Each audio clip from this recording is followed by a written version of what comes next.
Bonjour à tous, aujourd'hui je vais vous parler de l'iMac G5, une ancienne génération de chez Apple. Cet iMac en question travaille sous un processeur IBM et non pas un processeur Intel, d'où la difficulté de trouver actuellement des applications pour ce type de matériel. Alors, on me l'a offert, et je remercie la personne qui me l'a offerte. Cet ordinateur, par contre, lorsque j'ai démonté pour nettoyage des ventilateurs et radiateurs, je me suis aperçu d'une drôle de surprise pour certains d'entre vous. Vous le savez peut-être, cette maladie des iMac G5, c'est la maladie des cartes mères, des condensateurs d'alimentation. Par la suite, je les ai testés, ces condensateurs, avec un capacimètre, et j'ai remarqué qu'effectivement la capacité était bien inférieure à celle qui était indiquée sur le composant. Donc voilà, je vais vous montrer au travers de ce tuto, enfin c'est plutôt un post qu'un tuto, vous expliquer, vous montrer tout simplement à quoi il faut être vigilant quand vous faites l'acquisition d'un matériel d'occasion ou qui a déjà été utilisé. Ça ne coûte rien d'ouvrir pour regarder comment ça se passe à l'intérieur, si vous avez une zone de surchauffe ou que vous avez effectivement, là dans le présent, c'est effectivement ces condensateurs électrolytiques qui étaient sous le point de lâcher. J'aurais pu flinguer ma carte mère et puis ça s'est pas fait parce que j'ai pu voir la chose à temps.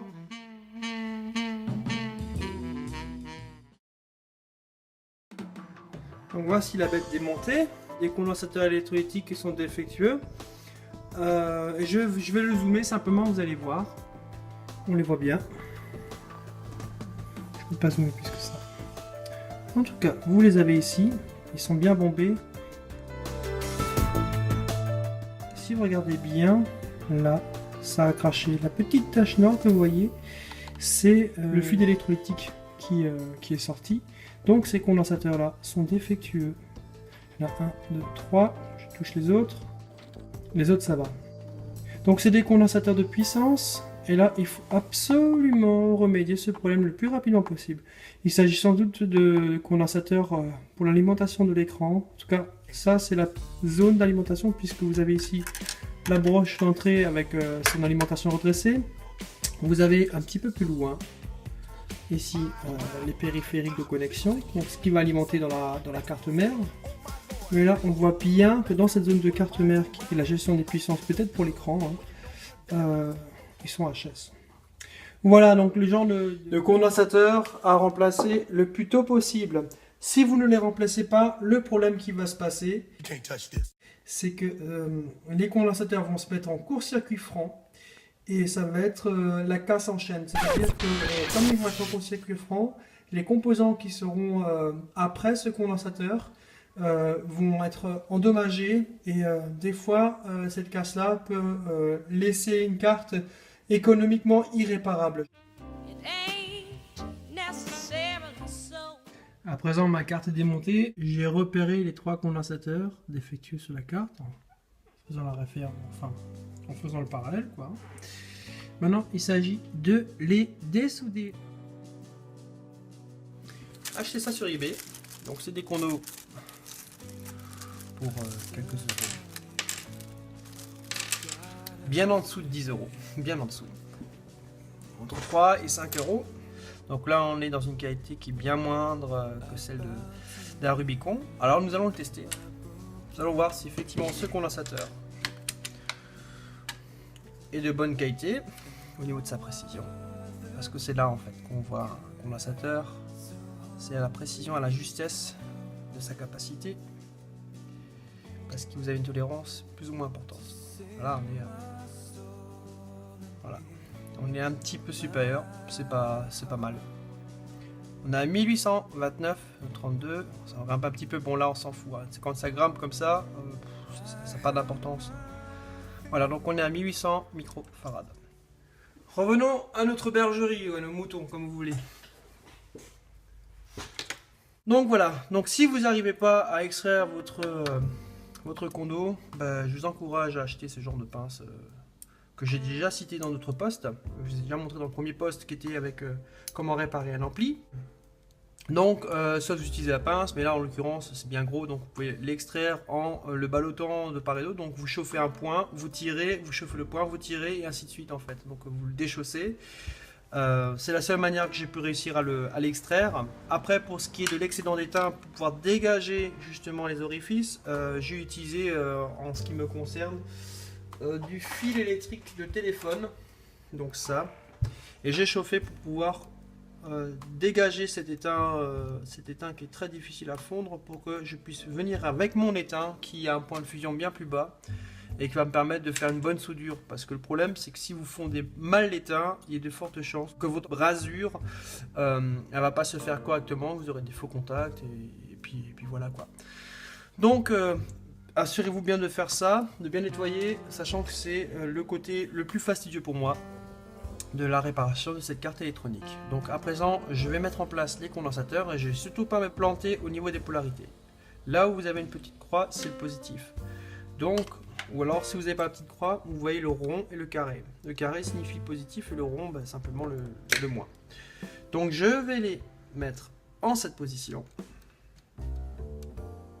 Alors l'empattement n'est pas le même, donc ça, s'il le faut, j'écarte un peu plus le condensateur et je vais le mettre à plat et il va être comme les autres. Parce qu'il me semble pas encore HS, quoique peut-être que j'ai tort, mais là j'ai pas trop envie de me casser la tête pour un ordinateur qui a plus de 10 ans.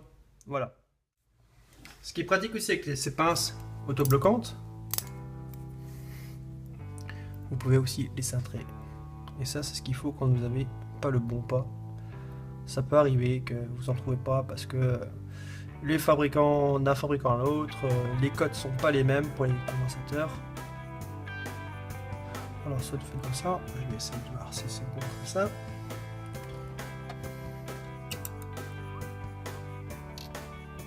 Et voilà, c'est parfait.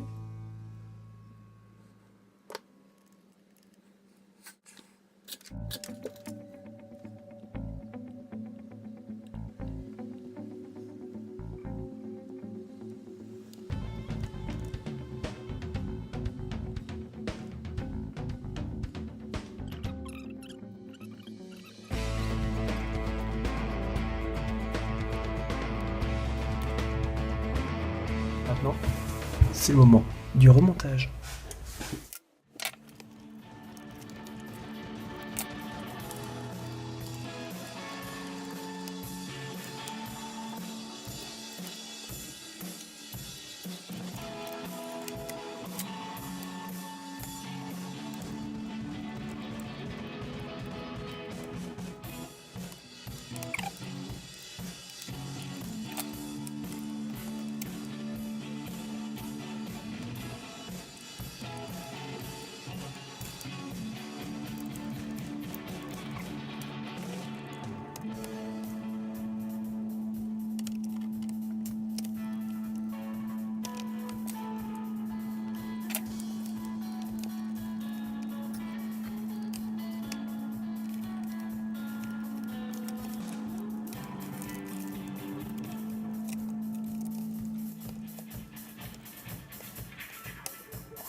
Et voilà, mon Mac maintenant est prêt à fonctionner à nouveau.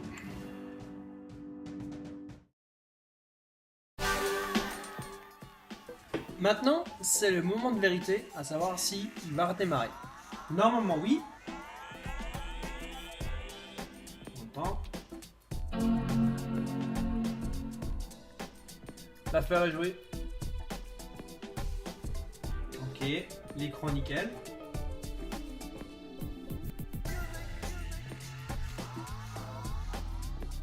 Magnifique. Super rapide.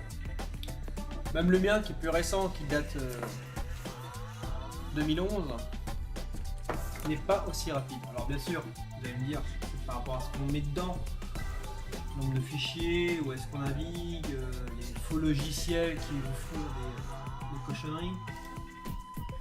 Je suis d'accord.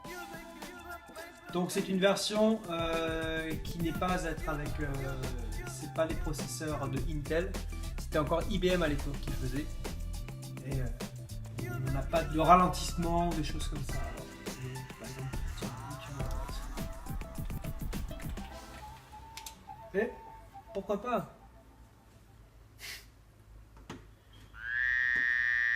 Oh, il est plus compatible. Et l'obsolescence programmée. Voilà, donc si comme moi vous faites une acquisition de ce genre de cadeau, vérifiez voir dedans pour nettoyer, pour histoire de voir si tout est en place. Des fois vous avez des surprises, des condos qui sont sur le point de péter.